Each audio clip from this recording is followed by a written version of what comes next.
자, 욥기 개요는 제가 보내드린 동영상 한 번씩 들어보셨을 거로 생각되고요. 혹시 옛날에 들어보고 잊어먹었다 싶으면 다시 한 번 더 들어보셔도 좋을 것 같습니다. 저도 오늘 한번 들어봤는데 일단 제가 지금보다 훨씬 미남이더라고요. 그래서 개인적으로 참 좋았습니다. 저렇게 내가 싱싱했구나. 불과 1년밖에 안 된 것 같은데 그때는 훨씬 더 생생했었네요.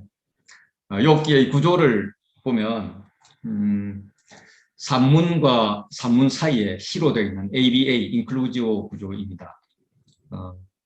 ABA 샌드위치 구조가 있고 ABA 인클루지오 구조가 있는데 ABA 샌드위치 구조는 ABA 그 분량이 비슷할 때를 샌드위치 구조라고 그러고요. A와 A-가 굉장히 클 때는 적고 중간이 클 때는 인클루지오 구조라고 그렇게 이야기를 합니다. 이건 이제 인클루지오 구조죠. 표시는 적게 되어 있지만 3장부터 4장 거의 끝부분까지 중간 부분까지 있잖아요. 이렇게 있고요. 특징은 욥이 어렵게 살아서 장사도 죽었는데 이 재산들이 이렇게 배로 늘어요. 그래서 그럼 이 가운데는 소유가 배가 된 이유인가 할 때 그거는 아니더라. 그럼 뭔가 여기서는 그냥 인과응보의 법칙만이 하나님의 법칙이 아니다라는 걸 깨는 건데 그럼 여기서 욥이 순종해서 그러나? 그러면 이 시에서는 계속 인과응보 아니다 아니다 이렇게 논란을 해놓고 결과적으로 또 인과응보네 막 이런 생각도 하게 됩니다. 이제 이런 데에서 욥기를 맡을 때쯤에는 이게 인과응보가 아니면서도 어떻게 이렇게 배려가 될 수 있었을까? 그리고 여기서는 정말 욥과 하나님의 어떤 대화가 있었을까? 이걸 한번 보면 좋을 것 같습니다. 베스트만이라는 분이 만들어 놓은 구조이고요. 산문과 산문 사이에 욥의 탄식, 논쟁, 참된 지혜, 탄식, 논쟁, 참된 지혜 이렇게 ABC 구조로 되어 있다 하는 것이고요. 일반적으로 많이 이야기하는 것은 이렇게 하나님 법정에서 그렇게 천상에서 재판장이 하나님이시고 사탄이 지금 소를 제시를 하죠. 거기에 대해서 욥이 피고인의 진술을 하고 나서는 검사적 변호인, 검사적 그 증인들과 욥과 이렇게 계속적으로 논란을 한 번, 두 번, 세 번 합니다. 세 번째는 소발의 변론이 없어요. 그래서 욥과 변론이 없는데 이제 필사 과정에서 잊어먹었다는 설이고 더 타당한 설은 더 이상 욥의 변론을 이길 수 없어서 더 이상 변론하지 않았다. 그래서 이제 욥이 없다. 이렇게 이제 많이들 보고 있습니다. 그리고 욥의 최후 변론이 있고 나서는 검사 측의 대변인인 엘리후의 연설이 있고 마지막에 재판장인 하나님이 분시하고 판결을 내리는 이런 구조로 되어 있습니다. 오늘은 이 앞부분하고 엘리바스까지 하도록 하겠습니다.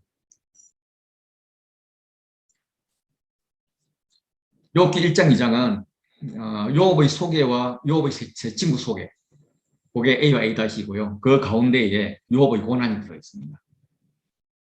욥의 고난은 우리가 익히 잘 아는 이야기입니다. 먼저 욥의 소개를 보면 1장 1절에 욥은 우서 출신입니다. 우서가 정확히 어딘지는 모르지만은 에돔이다 학자들은 이렇게 이야기를 하는데 가능성이죠. 어쨌든 이방 지역입니다. 고대 사회에서 에돔은 특히 에돔에 있는 대만은 지혜로 유명한 지역이었습니다. 그렇다 하더라도 지혜로 유명한다 하더라도 이방 지역이죠. 하나님을 찾지만 하나님을 제대로 알지 못한다 이렇게 보여지는 거죠. 실제로 이제 욥과 욥의 친구들의 이름들을 보면 욥과 세 친구는 다 그 유대인 입장에서는 어색한 이방인들 이름입니다. 그런데 비슷한 이름은 엘리후 하나 있죠. 제일 뒤에 나타나는 거.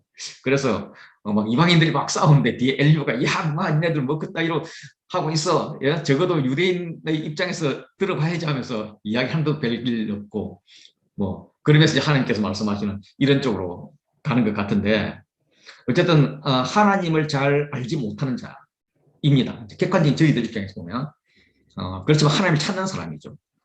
그래서 불완전한 여호와를 믿는 사람, 종교인 이렇게 볼 수 있습니다. 그가 어떻게 하나님께 다가가는지 이걸 이제 찾아보는 거죠. 그렇지만 그가 신앙은 미숙했지만 인격은 아주 온전하고 정직하여 하나님을 경외하며 더욱이 악에서 떠난 자라고 나레이트가 평가를 하고 있고, 그 뒤에는 하나님께서 두 번이나 똑같이 온전하고 정직하여 하나님을 경외하며 악에서 떠난 자라고 평가를 하고 있습니다.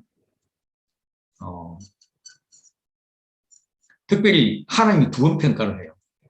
예, 두 번은 이는 정인의 수죠. 나레이트가 한 번 평가하고 하나님 한 번 평가하죠. 두 분은 정인이죠. 예, 그래서 완벽한 이 정인의 수를 갖추고 있습니다. 그리고 욥기에는 사가 굉장히 많이 강조돼요. 네 번이. 네 번은 우리가 알다시피 이제 뭐 동서남북에서부터 출발을 해서 우리 에스겔서 뭐 거기 보면은 뭐 네 날개가 있고 네 얼굴 가진 네 생물이 나오고 다 4연속이잖아요. 그래서 이것은 총체성을 상징합니다. 총체성. 그래서 이 자는 총체적으로 아주 괜찮은 사람이었다 하는 게 욥의 인격입니다. 실제로 노아나 모세보다 훨씬 더 높이 평가하고 있어요. 노아 같은 경우는 노아는 당대의 의인이요, 당대의 완전한 자이고 하나님과 동행하였다라고 한 뭐 두 가지, 세 가지 정도 표현을 하고 있잖아요. 인격에 대해서. 여기는 네 가지를 표현하고 있거든요. 노아도 모세가 온유함이 지면에 성하였다 이런 말을 하잖아요. 예, 그런데 비해서 훨씬 더 많은 표현을 쓰고 있습니다. 그럼 이제 자녀는 아들 7과 딸 3, 예, 7도 완전수, 3도 완전수, 둘을 합한 10도 완전수입니다. 그렇게 자녀가 굉장히, 예, 뭐라 해야 되나, 완전했다는 거죠, 완전했다는 거. 그래서 이렇게 완전수이기 때문에 마지막에 그 재산 이야기할 때 재산은 2배로 늘어났지만 자녀는 2배로 늘어나지 않고 그대로 7과 3을 쓰죠. 그러니까 7과 3을 쓰는 이유가 뭘까? 뭐 그렇게 하면서 이미 먼저 죽은 사람들은 천국에 가 있기 때문에 둘 합하면 되다. 뭐 이렇게 이제 우리가 우스갯소리로도 이야기하지만 문학적으로 본다 그러면 7과 3 이상 더 좋게 표현할 방법이 더 좋은 게 없다. 그래서 7과 3을 유지했다. 그렇게 싶습니다. 예, 그렇다 보면은 지금 10명의 자녀가 분가해서 살고 있습니다. 그러면 결혼을 했단 말인데 막내가 20살은 됐겠죠. 그래서 20살 됐다 그러면 1년에 한 명씩 태어났다 해도 10년은 걸리니까 30년이고 20살에 결혼했다 그래도 지금 욥의 나이는 50세 이상 됩니다. 그리고 마지막 42장 6절 부분에 보면 140년을 더 살았으니까 나이 한 190년 정도 최소한 산 거죠. 그런데 이렇게 190년 정도 살 정도라면은 아브라함보다 비슷한 시기, 조금 빠른 시기 이때의 사람으로 추정됩니다. 그러면 결혼도 조금 더 빨리 했을 가능성이 있죠. 20세보다 좀 더 늦게 했을 가능성이 있죠. 지금 그 140년 동안 손자 4대를 보았다 그러니까 한 대의 평균 나이가 140 나누기 3 하면은 한 45는 좀 넘죠. 47 정도 되잖아요. 그러면은 욥도 45세, 뭐 50세 전후로 결혼했다 그러면 죽은 나이도 한 220세 정도 된 걸로 그렇게 판단이 됩니다. 그 정도의 나이에서 지금 이제 쓰여지는 겁니다. 거의 소유는 양 그러면 이제 목축업의 상징이고요. 낙타 그러면 무역으로 사용됩니다. 당시에는 낙타 굉장히 비쌌던 거고요. 소는 농사를 하는 거였고요. 나귀는 군사력의 상징이었고요. 암나귀가 있었으니까 수나귀도 당연히 있었겠죠. 그리고 이것들을 관리하는 종도 있었다 이렇게 보여집니다. 그리고 여기에 대해서 동방 사람 중에 가장 훌륭한 자라고 이야기를 합니다. 이 숫자들을 보면 7, 3, 5 이렇게 돼 있고요. 뒤에 1000마리 혹은 100마리가 이렇게 붙습니다.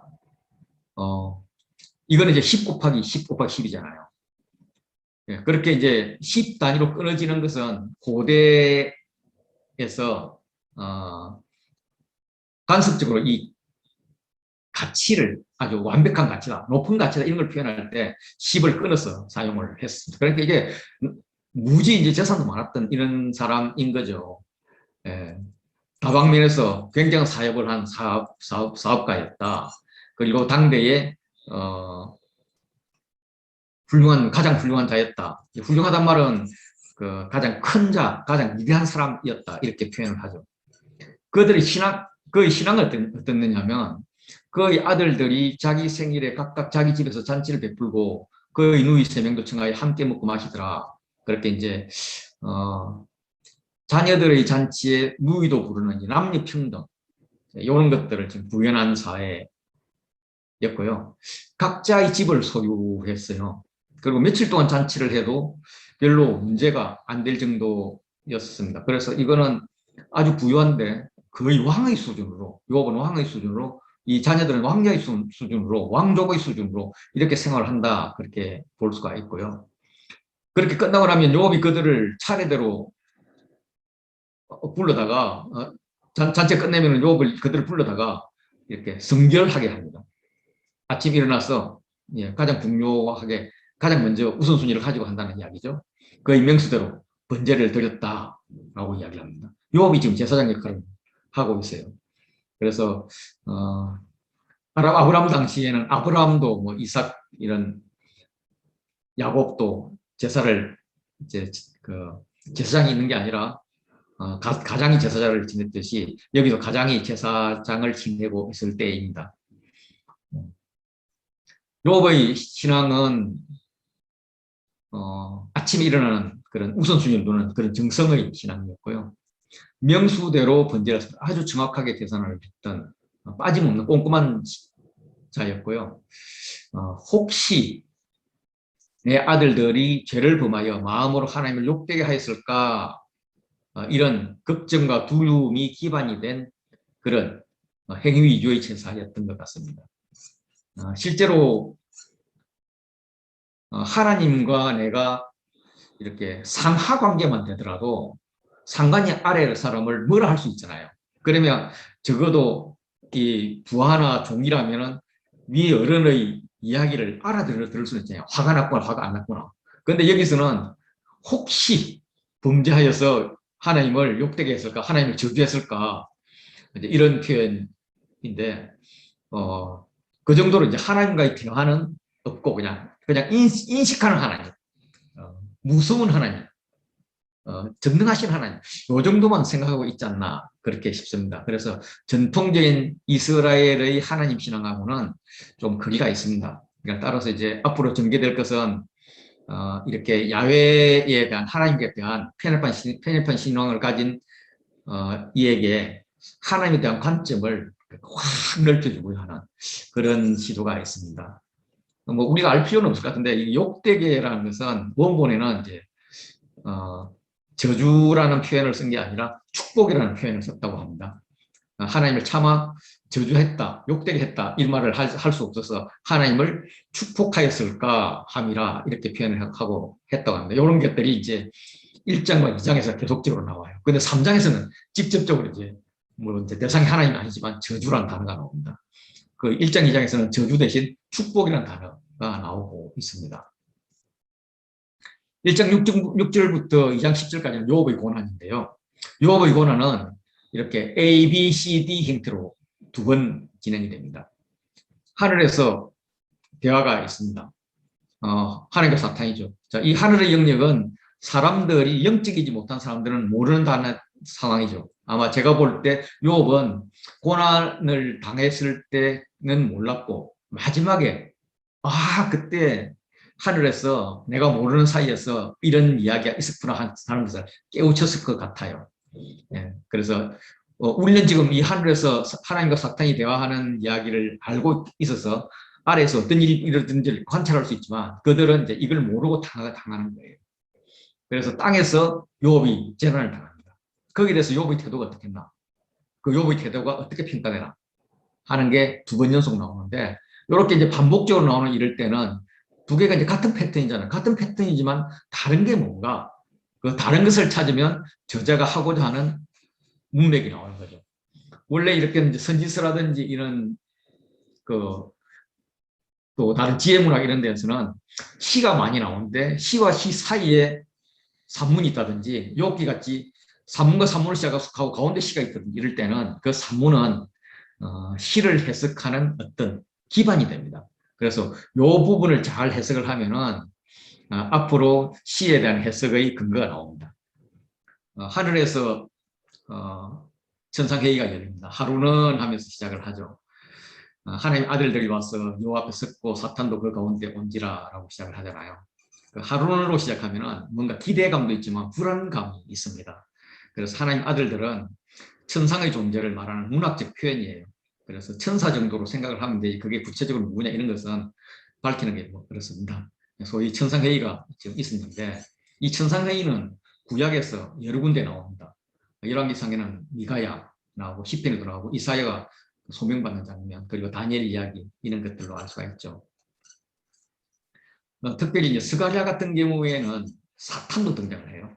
그래서 욥이 활동한 시기는 아브라함 시대 혹은 아브라함보다 조금 이전 시대지만은 욥기가 쓰여진 시대는 스가랴기가 쓰여진 그 시대가 아닐까 이렇게 추정을 합니다. 사탄은 여기 이제 구약에 나오는 사탄은 우리가 이야기하는 사탄막이라고 보지는 않습니다. 그가 천상회의에 참가할 리가 없기 때문에 그렇죠. 그래서 사탄은 고발자, 기소자라는 뜻을 가집니다. 참소하는 자라는 의미죠. 그 사탄은 천사들 가운데서 지역을 돌아다니면서 성도들의 신앙을 점검하는 감찰관 역할을 한 자로 봅니다. 그래서 하나님께서 그를 만났을 때, 야, 어디 다녀왔느냐? 욥도 봤냐? 이렇게 묻죠. 뭐 정확하지는 않지만은 사탄의 존재는 신구약 중간기 이후에는 타락을 해서 하나님을 대적하는 자로 등장을 합니다. 요한계시록에 보면 예수님이 태어날 때 먹으려고 기다렸다가 실패를 하니까 천상에서 난동을 부리고 전쟁을 일으켰다가 그렇게 땅으로 쫓겨나죠. 예. 그래서 우리가 말하는 사탄은 땅으로 쫓겨난 그 사탄입니다. 그런데 여기서 말하는 것은 타락하기 전에 하나님께서 역할을 주었던 한 천사로 보시면 될 것 같습니다. 하나님께서 사탄을 불러서 욥을 제대로 봤냐 하면서 욥을 자랑을 합니다. 여호와께서 사탄에게 이르시되 내가 내 종 욥을 주의하여 보았느냐 그와 같이 온전하고 정직하여 하나님을 경외하며 악에서 떠난 자는 세상에 없느니라 라고 이야기를 해요. 괜히 사탄 불러서 이렇게 이야기하는 걸 보면 하나님의 의도가 있다라는 것을 알 수가 있습니다. 그래서 사탄을 통해서 하나님의 주도로 하나님의 의도를 진행시킬 것입니다. 사탄은 욥이 하나님을 경외하는 까닭이 있다고 이야기를 합니다. 어찌 까닭 없이 하나님을 경외하겠습니까? 라고 이야기를 하죠. 그럼 그 까닭이 뭔데? 그 까닭은 울타리와 소유물입니다. 하나님께서 울타리가 되는 소유의 복을 주셨기 때문에 그렇다는 거죠. 그 울타리는 먼저는 욥 그 자신이고 두 번째는 욥과 그의 집, 욥의 집, 욥의 자녀들이죠. 욥의 명성이라든지 그리고 세 번째는 그의 모든 소유물이 울타리입니다. 그래서 이런 걸 주셨기 때문에 하나님께서 그렇게 평가하는 거지 사실은 욥에 대한 평가가 잘못됐습니다. 그래서 욥에 대해서 제대로 알라 그러면 그의 소유를 걷어버리면 될 것입니다. 라고 이야기합니다. 이 울타리는 밖에서 안을 보면 보호이죠. 그런데 안에서 밖을 보면 갇힘이고 한계입니다. 그래서 깨고 나가야 하는 거죠. 그래서 하나님의 영적인 확장이 필요한 거죠. 은혜가 이 울타리에서 머물러서 되는 게 아니라 울타리를 뛰어넘어서 가야 된다. 이제 이런 게 이제 주제로 들어갑니다. 사탄은 울타리 중에 소유가 가장 크다고 생각을 해서 소유를 쳐보면 욥이 하나님 경외하는 이유가 판가름 날 것이라고 주장을 하면서 누가 맞는지 내기해보자고 제의를 합니다. 뭐 하나님께 내기를 하는 건 타당하지 않지만 비유하자면 그렇다는 거죠. 사탄의 내기 제안으로 하나님이 곤란해질 것 같아요. 내가 나를 봐도 하나님이 주신 복을 이렇게 전체 다가 아니라 일부라도 이렇게 빼앗아 가버리면 원망할 것 같은데 하나님은 소유보다 더 중요한 것은 욥 자신임을 알고 있습니다. 그래서 욥 자신 외에는 모두 쳐도 좋다고 더 악조건을 제시하는 거죠. 그러니까 그는 모든 소유물을 치소서 하니까 하나님께서 그래 그의 소유물 다 쳐. 그리고 그의 몸에는 손대지 마. 그러면 의문점이 그의 집은요 이렇게 남죠. 그건 사탄이 알아서 판단을 할 거죠. 그래서 사탄이 이걸 한꺼번에 같이 칩니다. 하나님은 성도에 대한 굉장한 신뢰가 있는 거죠. 욥이 복을 받기 위해서 하나님을 경외하는 것이 아니라는 것은 확실히 알고 있습니다. 그렇지만 사탄의 시비가 잘못되었기 때문에 그걸 밝히고 한 수 가르치고 싶어서 이런 걸 시작을 하는 것 같아요. 그런데 더 중요한 것은 욥에게도 나는 너가 생각하는 너보다 훨씬 더 좋은 자이다 이런 걸 알려주고 싶은 것 같아요. 그래서 뭐 우리가 신앙생활을 하면서 하나님의 복을 바라는 것은 뭐 당연하죠. 잘못된 게 아니죠. 그렇지만은 물질과 건강의 복을 받아내는 것으로 신앙이 유일한 목적이 되어서는 안 된다. 뭐 이런 의미를 담고 있는 것 같습니다. 욥은 세상에서 고통을 당하는 모든 사람의 대표자 기억이 됩니다. 고통 중에 있는 사람이 어떻게 하나님의 섭리를 찾아가는지에 대해서 그 모델을 제시해주는 주인공이 됩니다. 욥은 이 땅에서 가장 큰 자, 가장 훌륭한 자에서 가장 낮은 자로 떨어지는 그런 경험을 하게 됩니다. 이 경험은 그의 세계관과 하나님에 대한 이해를 넓혀주는 계기가 될 것입니다. 동시에 자신에 대한 이해를 새롭게 할 것입니다. 그래서 이거는 이제 하루는 마실 때라고 시작하면서 종이 와가지고 재앙을 이야기하고 나만 홀로 피하였으므로 주인께 아래로 왔나이다 로 끝을 냅니다. 그런데 이 말이 끝나기 전에 그가 아직 말하는 동안에 똑같은 반복이 2번, 3번, 4번 이렇게 이루어지고 있죠. 그런데 여기서 보면 한 번은 또 서바 사람, 그 다음에는 하나님이 불일하는 자연현상, 갈대아 사람, 큰 바람, 이렇게 사람, 자연, 이런 식으로 또 와서 피해를 입히는 AB 구조를 볼 수가 있습니다. 이 구조에서 처음 보고는 소는 밭을 갈고 나귀는 곁에서 풀을 먹는데 14절에요. 이렇게 집에서는 잔치를 하고 밖에서는 이렇게 아주 평화의 날입니다. 그런데 서바 사람이 갑자기 들이닥쳐서 소와 나귀를 빼앗고 칼로 죽인 거죠. 농사를 완전히 망친 셈입니다. 소와 나귀를 빼앗으니까 군사력도 없어져 버렸고요. 서바 사람은 정확히 밝히진 않지만 훗날에 이제 아라비아 반도 제일 남쪽에 지금 요르단 지역 그쪽에 떠돌아다니 노략질을 한 집단이었습니다. 그리고 이제 그가 아직 말하는 동안에 이번에는 자연의 신비한 현상이 불로 양과 종들로 피해를 줍니다. 종에다가 양까지 목축업 피해도 가버린 거예요. 그렇지만 이제 뭐 요 정도 피해가 가지면 아직도 낙타가 있기 때문에 무역하면 되지 뭐라고 생각을 하고 있는데 또다시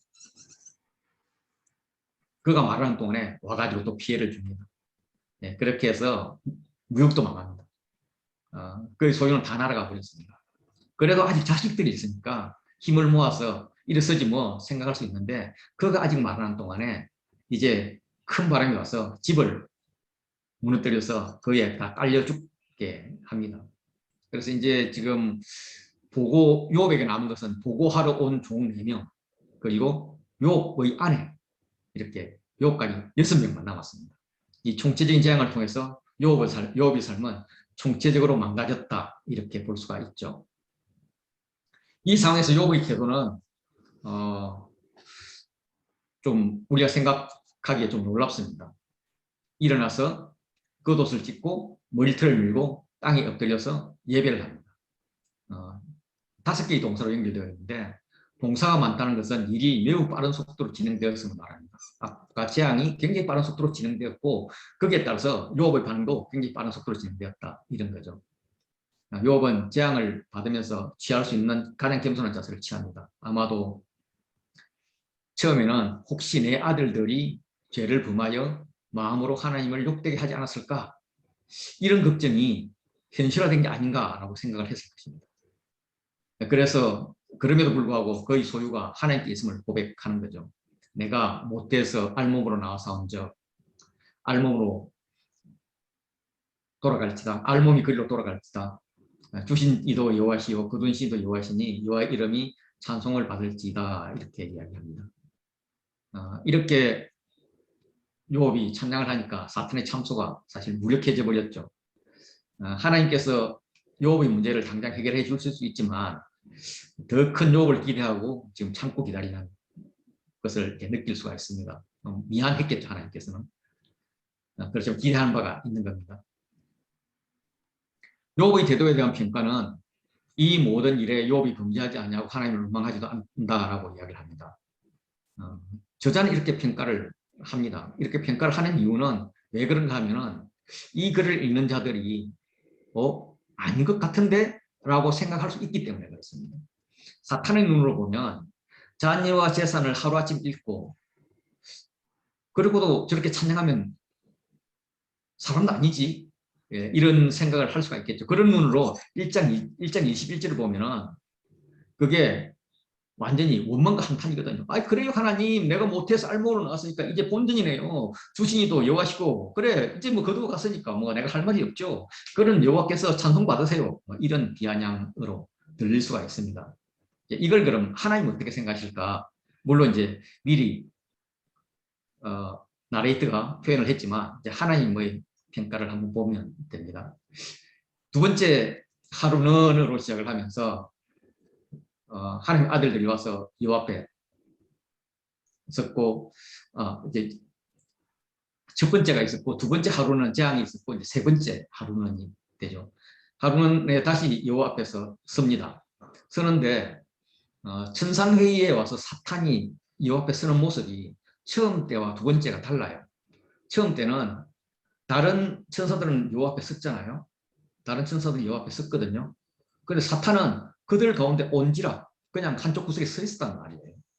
그렇게 하나님께 보고할 게 없다는 거예요. 그런데 여기서는 여호와 앞에 선이라고 하는 거예요. 온지라가 선이로 바뀌어요.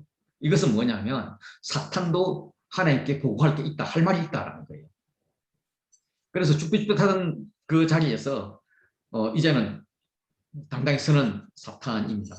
그 사탄을 하나님께서 발견을 하고 말을 것입니다. 하나님도 하고 싶다는 말씀이 하고 싶은 말이 있다는 거죠. 그래서 대충 인사하고 야야 사탄 내 좀 욥 제대로 봤지? 신기하지 않니? 그거 같이 온전하고 정직하게 하나님을 경외하면서 악에서 떠난 자가 세상에 없어. 뭐 이렇게 하면서 이제 그 평가를 세 번째 하죠. 예. 네가 나를 충동해서 까닭 없이 그를 치게 하였지만 그가 여전히 자기의 온전함을 굳게 지켰어 라고 평가를 합니다. 내가 사탄 같으면 막 사탄이 기가 막혀 이랬을 것 같아요. 아니 하나님 욥이 하나님을 원망했어요. 비아냥 걸렸어요. 글자를 보면 표시가 안 나지만은 말하는 분위기를 보면 알 수 있잖아요. 예, 그런데 하나님은 아예 시침을 떼고 있는 것 같습니다. 아예 표정을 바꾸지 않습니다. 내가 감히 내 길 걸어왔지만 괜히 욥만 고생시키잖아. 욥이 이겼어. 이런 흐뭇한 표정을 바꾸지 않는 겁니다. 그러면서 다음 내기를 제안을 합니다.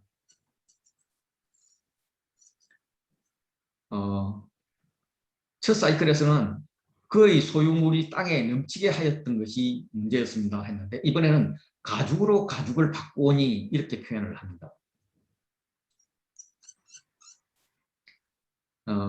첫 번째 시험 후에도 욥이 신실함을 지키고 있었던 것은 아직도 그의 생명을 보호하는 가죽이 있다는 거죠. 이제 여기 우리의 그 번역에는 잘 표시가 안 나지만은 주변에라는 단어가 한 5번 정도 반복이 되면서 주께서 그의 주변과 그의 집 주변과 그의 소유물 주변에 울타리를 사방으로 쳐줬습니다. 그래서 그의 주변에 소유물이 있어서 그렇게 저주하지 않는 겁니다 하는 그것과 같은 뉘앙스로 그의 가죽 주변에 가죽이 있습니다. 이렇게 이야기를 하는 거죠. 그러니까 그 몸뚱아리가 있는데 가죽이란 보호하는 울타리가 있기 때문에 하나님을 원망하지 않는 것입니다. 그래서 그 생명을 보호하는 가죽 주변의 가죽 울타리를 제해버리면 죽을 겁니다. 라고 이야기를 합니다. 그래서 사탄이 처음 생각할 때는 소유가 가장 큰 거라고 생각을 했고 혹시나 해서 집 자녀까지 쳤지만은 욥이 생각대로 이렇게 나오지 않으니까 이제는 자녀나 소유보다 몸 건강이 더 중요하다고 주장을 하면서 그걸 치자고 이야기를 합니다. 그래서 생명과 관련된 뼈와 살을 치라고 합니다.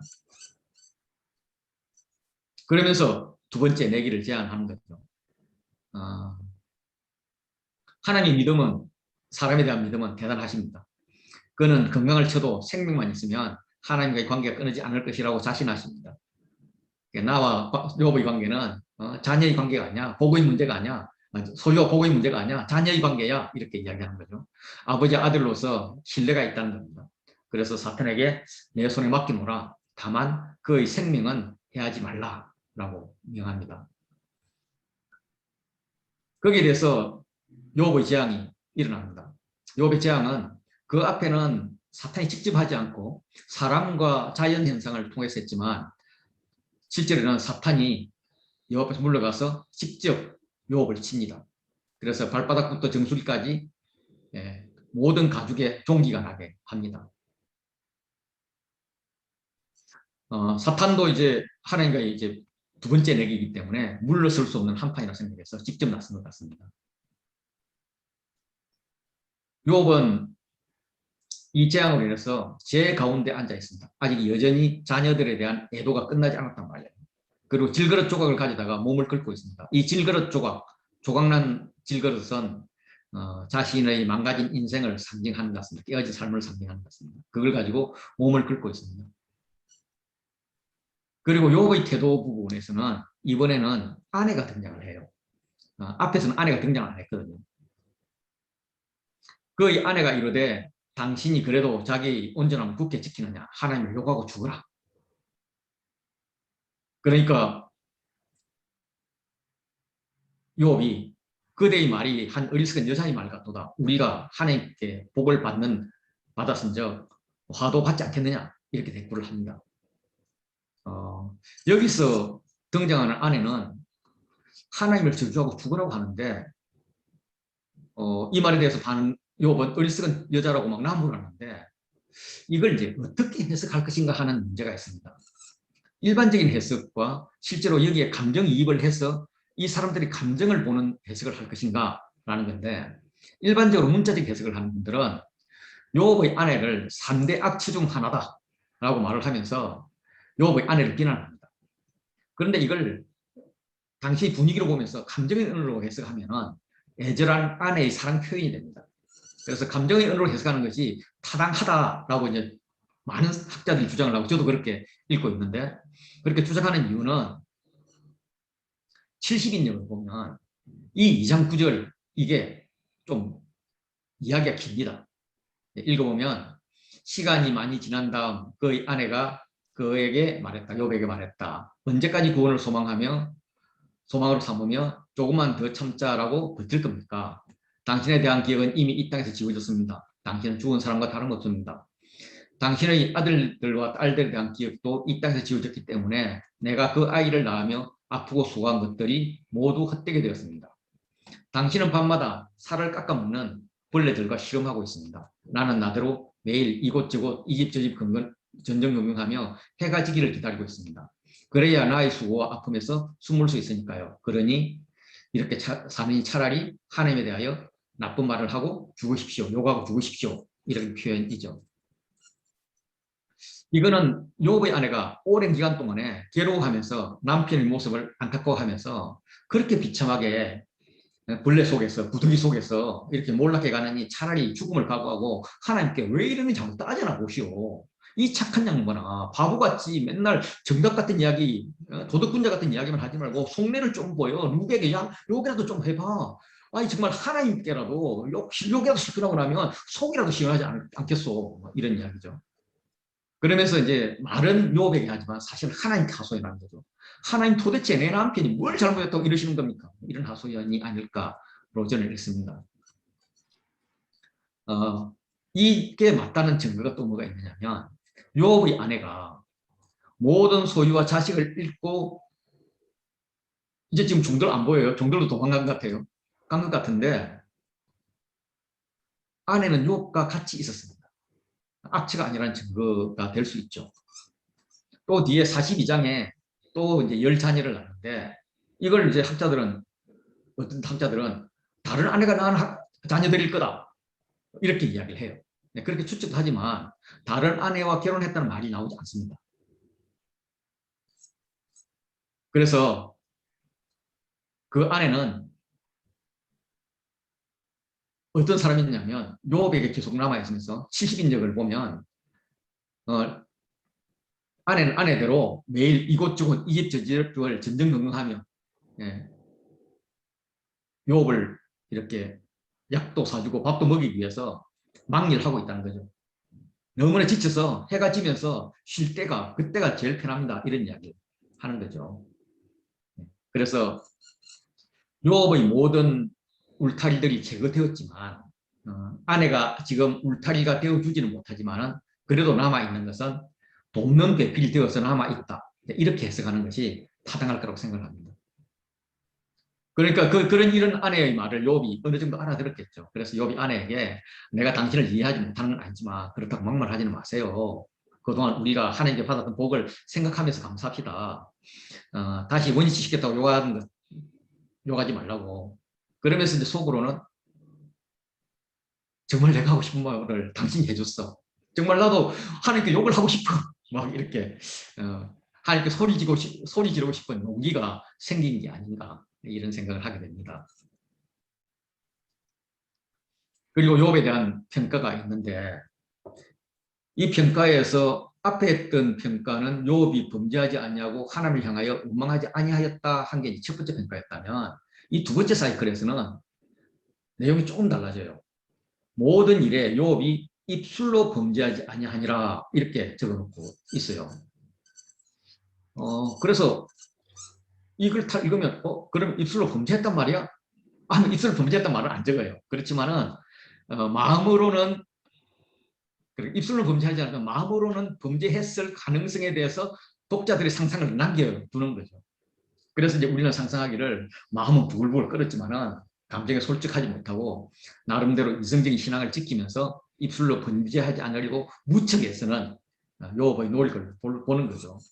아내는 이걸 보고 현실을 그대로 받아들이고 하나님 앞에 속마음을 좀 털어놓으라고 이렇게 종용을 하는 것입니다. 탄식만 하지 말고 토로를 하라는 거죠. 토로가 치유의 시작이니까요. 이쯤 되면 이제 사탄이 당황하겠죠. 욥의 마음을 무너지게 할 새로운 계획을 전개해야 되잖아요. 그래서 가장 좋은 방법은 아내를 통한 건데 아내를 통해서 안 되니까 다음은 자녀를 통해서 해야 되는데 자녀는 그 7명 중에 한 명 남겨놨어야 되는데 사탄이 실수로 다 죽여버렸어요. 한꺼번에 막 감기 끝내버리려고 아마 후회했을 것 같아요. 그래서 이제 친구들을 동원을 합니다. 그래서 친구들이 소개됩니다. 욥에게는 삼중 울타리가 있습니다. 욥의 건강과 자녀와 소유물이죠. 그런데 이제 알고 봤더니 하나님을 울타리도 있었어요. 요게 이제 3장에 나오는데 그는 이제 하나님만 남기고 모든 울타리들이 다 걷어져 버렸어요. 그래서 마음이 하늘에서 가장 밑바닥으로 떨어진 자가 되어 동방에서 제일 큰 자에서 아주 밑바닥이 되어버렸습니다. 그는 이제 혼란 속에서 7일 동안 있는 동안에 욥에게는 그가 알고 있던 세계가 지금 뒤죽박죽 흥크러져 버립니다. 이때 욥의 세 친구가 유물하고자 이렇게 유물하고 위로하고자 서로 약속하고 왔습니다. 그래서 위로와 유물을 하겠다는 동기도 좋았고 서로 약속하고 한꺼번에 같이 왔던 팀웍도 좋았습니다. 온 사람이 이제 대만 사람 엘리바스, 수아 사람 빌닷, 나아마, 소발 3명이죠. 이 3명의 이제 이름보다도 이들의 출신 지역을 보면은 대만은 에돔의 도시로 지혜로 유명한 도시입니다. 수아는 아브라함과 거두라 사이에 난 사람 이름입니다. 다시 말해서 첩의 자식인 거죠. 그렇게 이제 이삭과 아브라함과 사라 사이에서 보면 태가 죽었던 자들, 육체가 죽은 자들이 아니라 육체가 살아있는 자, 아기를 낳을 수 있는 자의 자녀인 거죠. 그리고 이제 나아만은 가인의 후예 중에 라멕의 자녀들이 소개되는데 아들들은 대단한 사람이었어. 뭐 가축, 그 장막에서 가축 치는 자의 그 시조였어. 수금과 퉁소 부는 자의 대가였어. 그리고 새로 여러 가지 기구를 만드는 뭐 첨단 과학을 하는 사람이어서 그러면서 등장했던 게 누이로 나아만이 등장하는데 그 나아만은 아리따움, 환희 이런 의미로 당대에서 가장 예쁜 자라는 그런 의미였습니다. 그렇게 이제 이 대만 수와 나아마의 의미는 뭐냐면 사람의 지혜, 사람의 힘, 그리고 세상적 가치 이런 것들을 품고 있는 거예요. 그래서 그들의 눈에는 욥이 망해도 완전히 망했기 때문에 알아보지 못할 정도였습니다. 그래서 밤낮 7일 동안 뭐 이렇게 같이 있는 거죠. 처음에는 소리 질러서 울고 각기 옷을 찢고 뭐 뒷글도 날리고 머리에 재 뿌리고 뭐 이렇게 애도의 절차를 거칩니다. 7일 동안 한마디도 말을 하지 못합니다. 위로의 말, 다시 말해서 해결책을 찾지 못한 것이죠. 그와 함께 땅에 같이 있었는데 사실 그것이 큰 위로였을 텐데 마음도 함께 해줬더라면 더 큰 위로가 되었을 것입니다.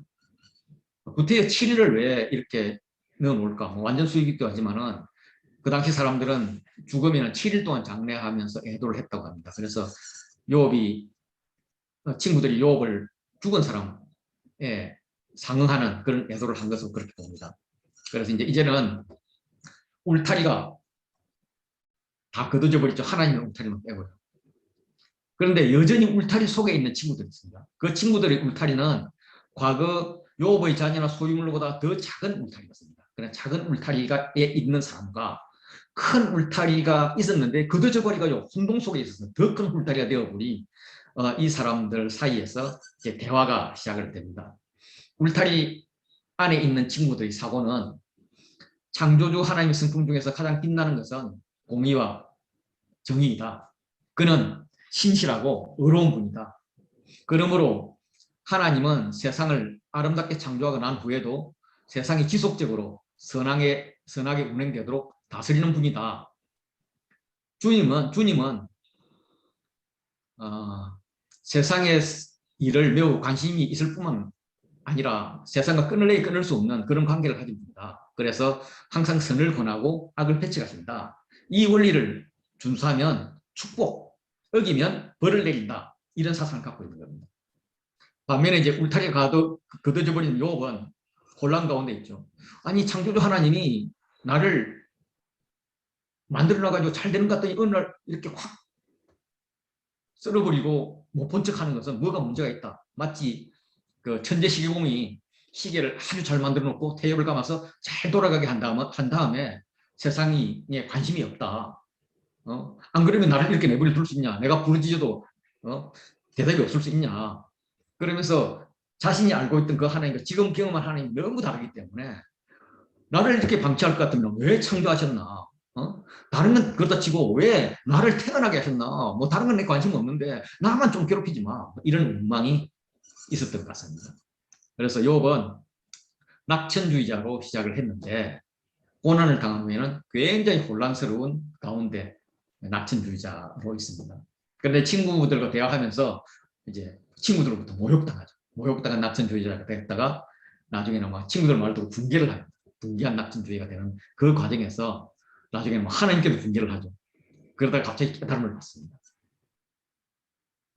욥기는 이런 구조로 되어 있죠.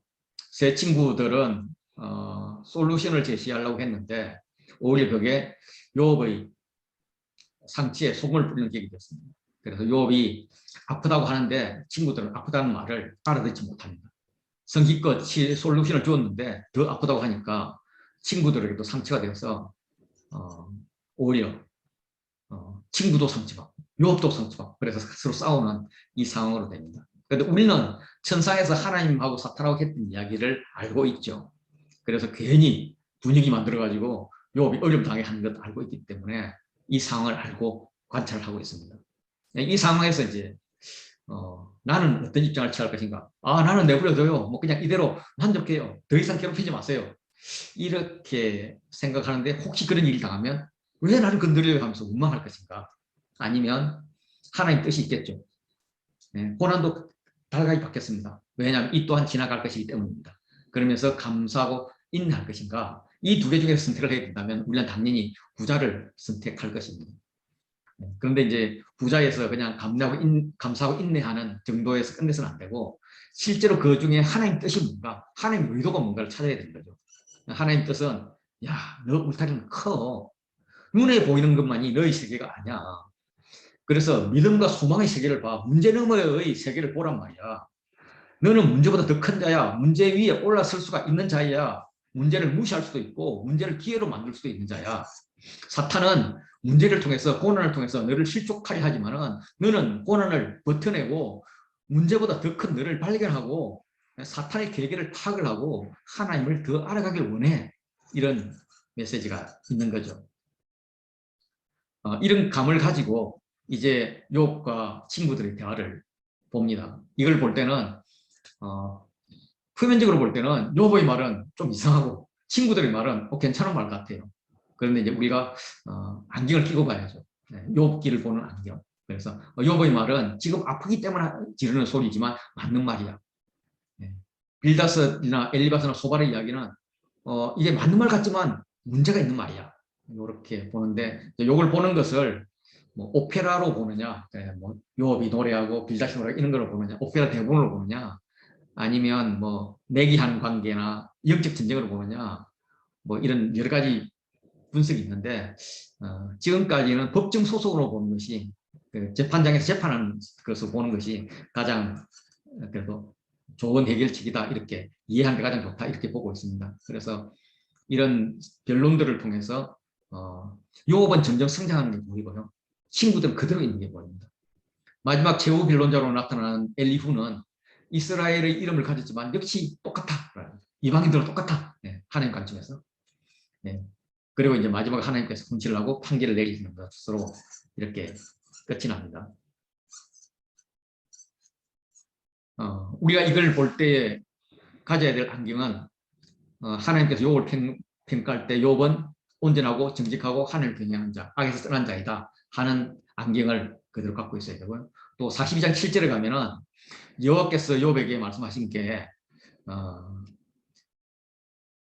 또 친구들에게 또 이야기하는데 하는 말이 너와 두 친구에게 노한다 그렇게 이야기를 해요. 그래서 엘리바스 너를 가리켜 한 말이 내 종 욥이 한 말과 같이 옳지 못하다. 그래서 친구들 말은 틀리고 욥의 말이 맞아 이렇게 평가를 내기 때문에 그것도 이제 욥의 말이 맞다는 안경을 쓰고 봐야 됩니다. 그래서 이 사이클을 보면 뒤에 소발의 이야기가 없어요. 빌닷 욥, 소발 욥 이렇게 나오는 소발 이야기가 없는 이거는 필사자가 잃어버렸을 거다라고 추측하는 사람도 있는데 그것보다는 뭐 필상이 많기 때문에 다 한꺼번에 다 잃었을 리가 없으니까 이 부분은 아마 소발이 더 이상 할 말이 없어서 침묵한 게 아닌가. 체험한 자의 논리를 이론만 가지고 이길 수 없다. 그래서 할 말이 없어서 끝난 게 아닌가 싶습니다. 그래서 이 욥의 글을 읽으면서 고난받는 자들을 이해하고 공감하고 용납하는 거죠. 저는 이제 아내의 감정의 말을 이걸 보고 이해를 하기 시작했습니다. 지금도 거의 이해를 못하고 혼이 나지만 이 내 이성의 말과 아내의 감정의 말은 다른 차원이구나 이런 걸 좀 알았습니다. 그리고 나의 고난에 대해서 충분히 하나님께 토로하고 나면 치유가 오는데 이걸 친구하고 막 가족에게 가장 가까운 사람부터 이렇게 막 상처를 주다 보면 그 상처가 되돌아온다 이런 것도 이제 경험을 했을 거예요.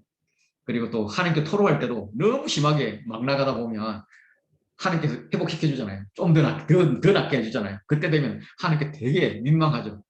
뭐 자녀가 민망해서 해도 괜찮겠지만은 점점 커가면서 너무 심하게까지 안 나가야 되겠다 이런 생각을 합니다. 친구들의 글을 읽으면서 저의 언어를 돌아보죠. 나도 주제넘게 상대를 파악하지도 못하고 이렇게 훈수하는 게 아닌가. 또한 성경을 읽는 법을 배웠습니다. 친구들의 표현 자체는 하나님의 말씀과 대동소이하지만 그 안에 있는 한 가지 2% 부족한 그것이 결정적으로 잘못되고 있다 이런 것입니다. 그래서 동일한 비슷한 문장 속에서 하나님의 마음을 읽는 법을 배우는 아주 좋은 기회라고 생각을 합니다. 여기까지가 2장이고요. 이제 3장, 4장 남았는데 사실 지금 이제 소그룹 해야 될 시간이거든요. 그런데 중간에 막 왔다 갔다 또 시간을 날려먹어서 그냥 강의를 쭉 진행을 하고 소그룹을 할게요. 하는데 이제 하다가 저희가 12시나 12시 10분쯤 마치는데 혹시 그때 되어서 못 마치게 되면은 그때는 바쁜 분은 그냥 자연히 나가시고 남은 분들이 같이 강의를 하고 제가 강의한 걸 동영상 만들어서 이렇게 온라인으로 보내드릴게요. 네, 그렇게 진행하면 되겠습니다. 그래서 너무 늦었다고 짜증내지 마시고요. 어, 그 제가 줄이려고 애를 쓰는데 이게 장르가 되다 보니까 계속 말이 많아져가지고 줄이지를 못하고 있는 것 같아요. 그래서 하다가 피곤하시면 그냥 이렇게 나가시고 뒤에 동영상 보시면 될 것 같습니다. 3장은 유업의 탄식입니다. 울타리가 걷어져 버린 상황이 되니까 그동안에 쌓아왔던 지식과 경험이 엄청난 혼란 가운데 빠져요. 감히 사람이 하나님을 원망하면 안 되는 것도 알겠지만 속이 불불 끓었다가 낙심이가 왔다가 원망이가 왔다가 뭐 이러면서 이러고 있는데 막 몸은 아프지 아프면 차라리 호암 지르고 말겠는데 막 가려고 죽겠지 뭐 이런 막 정신 차릴 수 없는 그런 상태입니다. 그래서 하나님 차라리 저를 죽여주세요. 이런 소리가 절로 나오는 거죠. 그래서 요거는 이제 교차대꾸 구조로 되어 있는데 서로는 생일을 저주하고 결론은 내 삶은 너무나 불안합니다. 안정되지 못합니다. 라는 이야기고요. 탄생과 삶을 이렇게 한탄하고 미워하는 거로 이야기하면서 가운데 욥이 나 제발 죽게 내버려 두세요 하고 죽음을 갈망하는 이런 구조로 되어 있습니다. 당대의 큰 자로서 도저히 해서는 안 될 말들을 하고 있는 거죠. 저자는 그동안에 이제 저주란 말이 필요할 때마다 축복이라는 단어로 바꿔서 사용을 했습니다. 우리는 이제 번역된 걸 보니까 모르지만은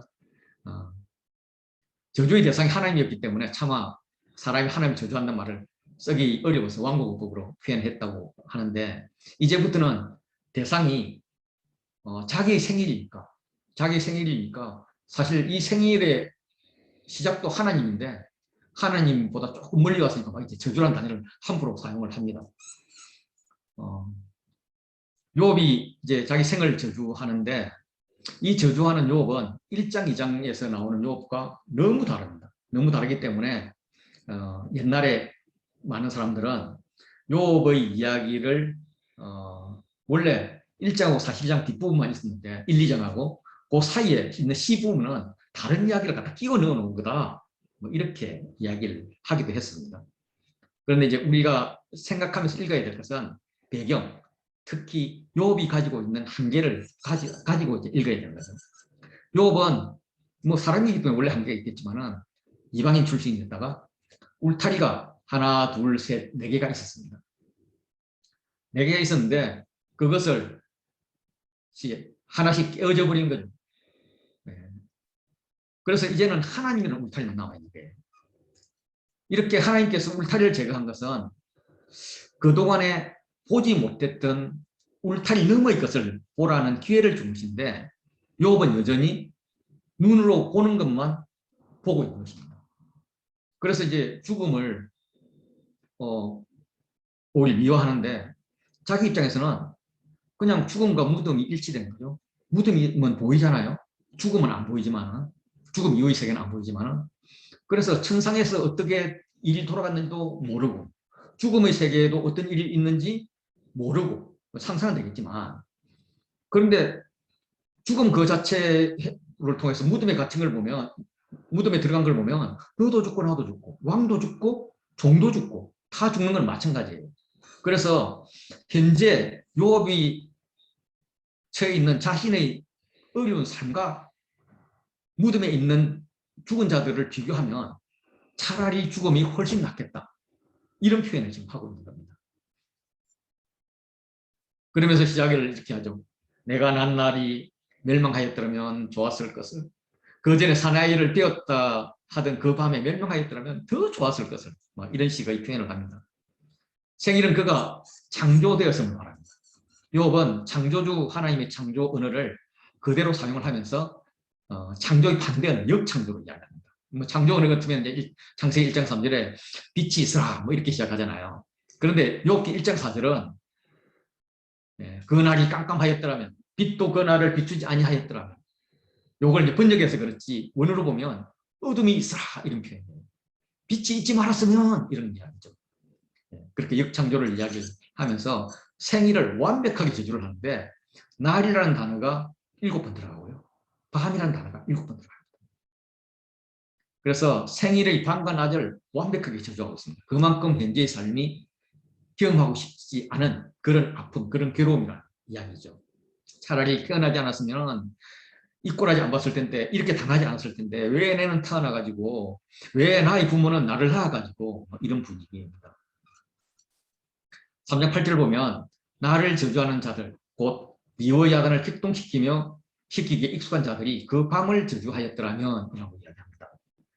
여기서 미워의 야단이 뭔가 하는 것에 대해서는 여러 가지 주장이 있지만 이스라엘을 저주하기 위해서 동원했던 발람과 같은 그런 점쟁이로 이해하는 편이 가장 무난한 것 같습니다. 그래서 그가 남만 저주하지 말고 밤도 좀 저주를 하지. 그러니까 미워야단을 제가 말씀드리니까 미워야단을 킥동시키기에 익숙한 자들 말씀드린 겁니다. 예. 그가 그 점쟁이들이 있다면 왜 밤만 날만 저주했어? 보이는 날만 저주했어? 밤도 그냥 좀 저주를 하지. 이런 이야기예요. 그래서 나를 지금 현재 낮에 있는 내 모습만 저주하지 말고 내가 태어나기 전인 모태에 있을 때 그 깜깜한 밤도 좀 저주해 주지. 그래서 내가 모태에 있던 그 밤 동안에 죽어서 모태에서 태어나지 않았더라면 얼마나 좋았겠어. 모태 문을 콱 막아버리지. 왜 나를 태어나게 해서 이 환란을 보게 하는 거야. 이런 한탄인 거죠.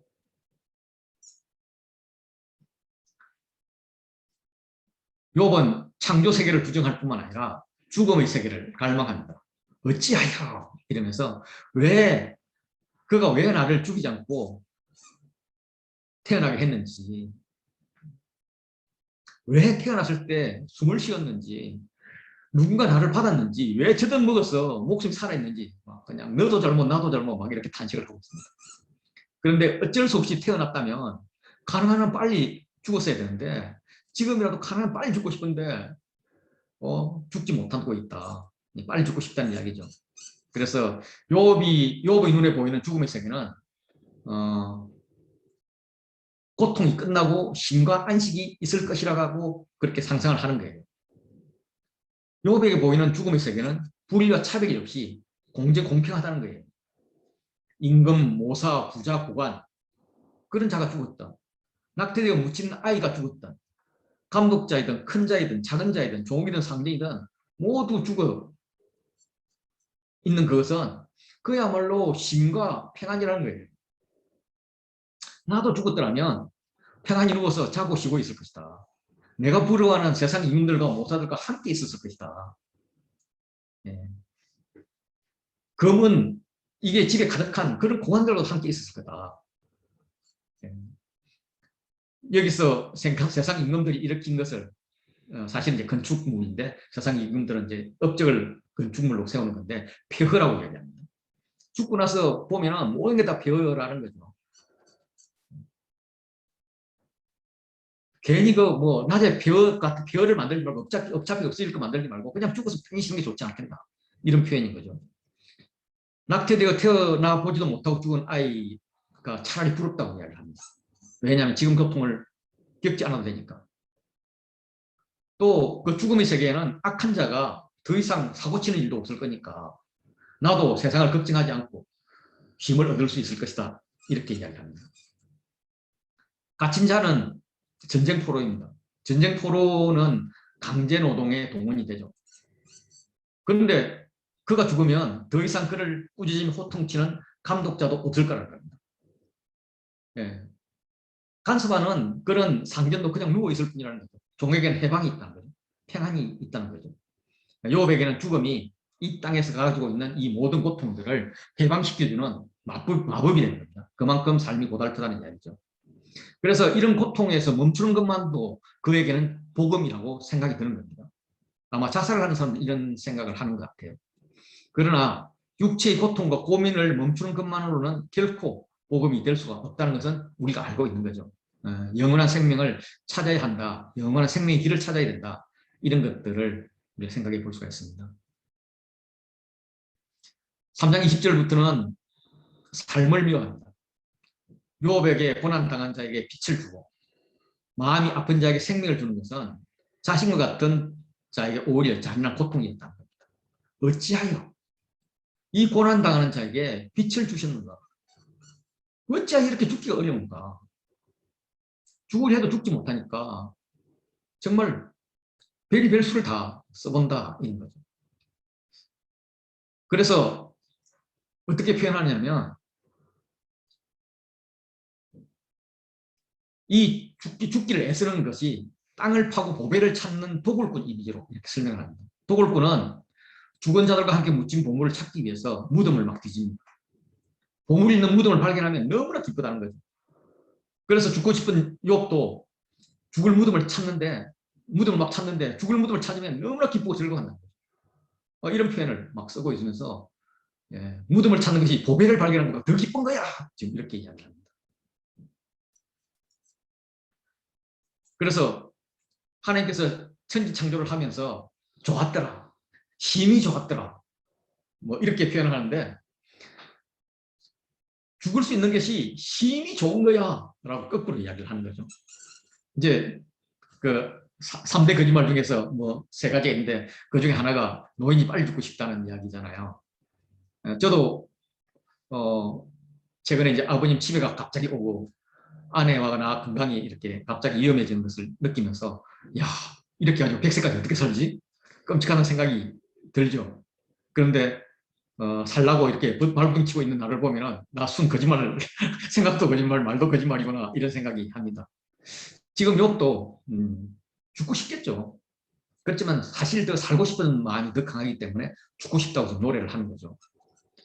여기서 재미있는 것은 3장 23절 보면 하나님께 둘러싸여 있다고 이야기합니다. 하나님을 울타리라고 이야기하는 거죠.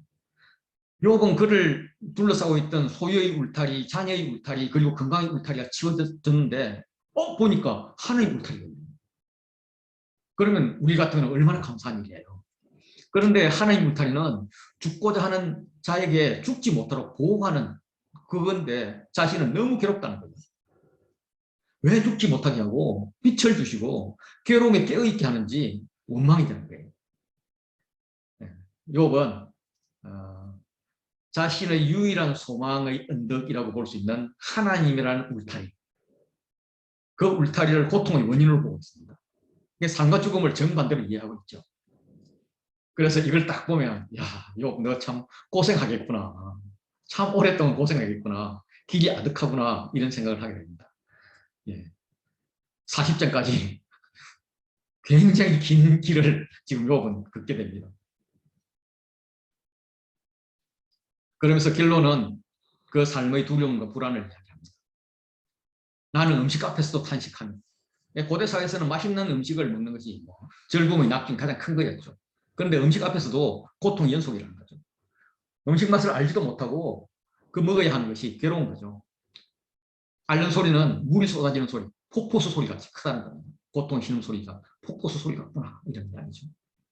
내가 두려워하는 그것이 내게 임하고 뭐 그게 뭔지 정확히는 모르지만은 1장 5절에 자녀들이 죄로 인해서 징계를 받는 것 요걸 연상시킬 수 있고 내가 무서워하는 그것이 내 몸에 미쳤구나 하는 것은 내가 건강을 잃은 것이랑 연결시킬 수가 있겠습니다. 그런데 이걸 종합하면은 그에게는 평온도 없고 안일도 없고 휴식도 없고 다만 불안만 있다 이런 이야기이죠.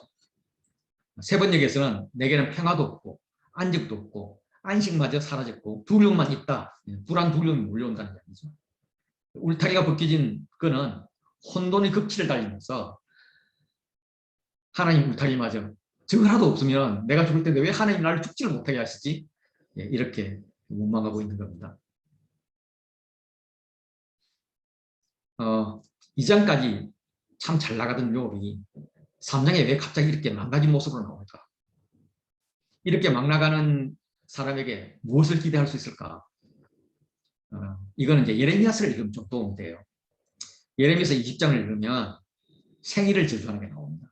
뭐 욕같이 심하게는 안 해요.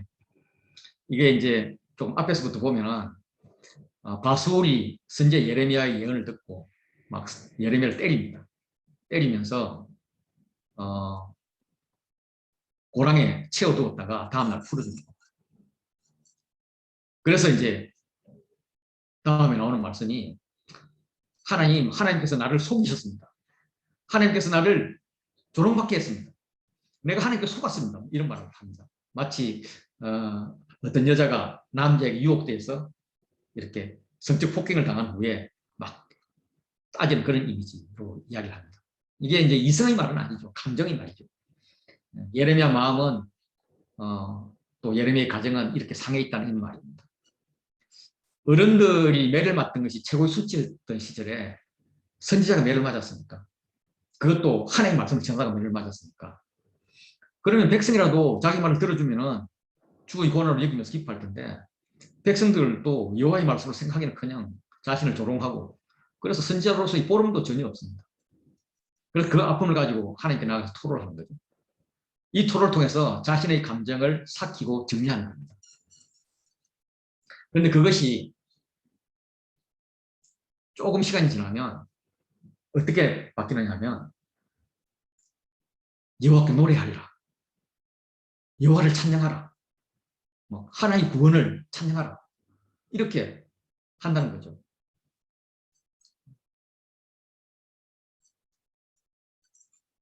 그렇게 하고 싶지만은 현실은 하소연할 수밖에 없습니다. 그러면서 내 생일 저주를 받았더라면 나의 어머니가 뭐 이렇게 하면서 요업이랑 비슷한 말들을 해요.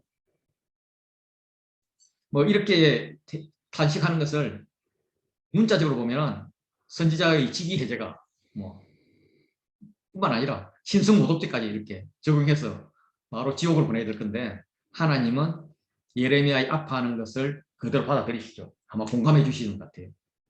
이 과정을 통해서 선지자는 감정을 정리를 합니다. 그리고 그 이후에 감옥 뚜껑식 웅덩이에 갇힙니다. 감옥들에 있는 구덩이에 또 감금됩니다. 이집트로 끌려갑니다. 이런 어려움을 당했지만 그때는 전혀 이런 하소연이 없습니다.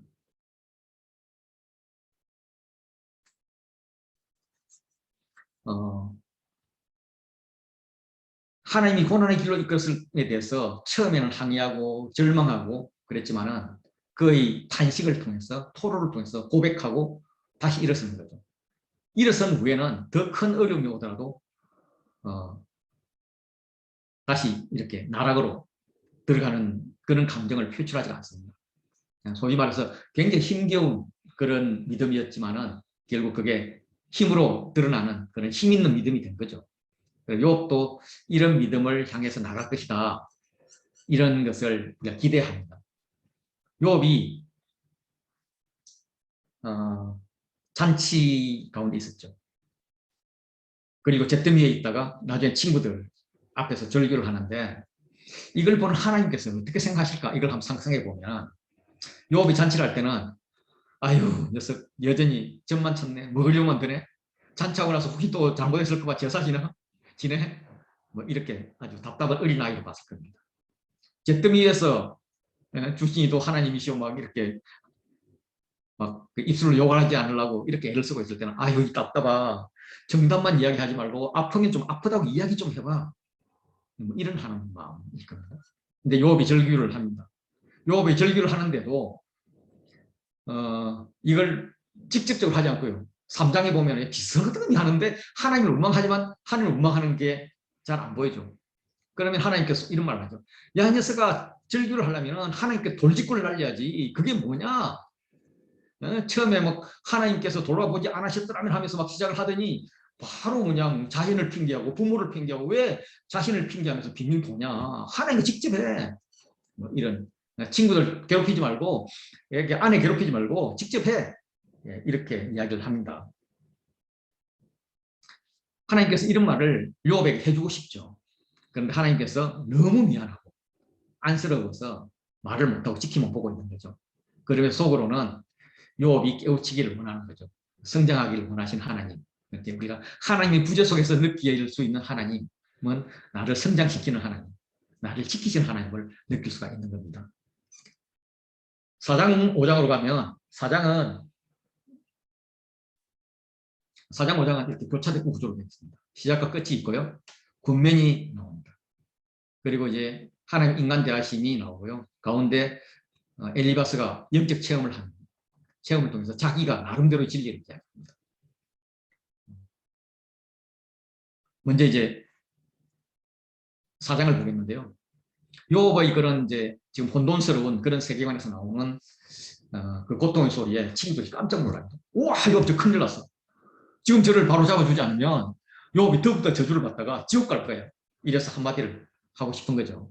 그래서 와가지고 누가 내게 말하면 실적 내겠느냐, 누가 참고 말하지 아니하겠느냐, 뭐 좀 선무답식으로 이야기하는데 이걸 이제 그냥 돌직구로 날리면, 야, 내가 말해도 좀 짜증내지 마. 내가 이렇게 어렵게 고심하고 나에게 충고하는 거야.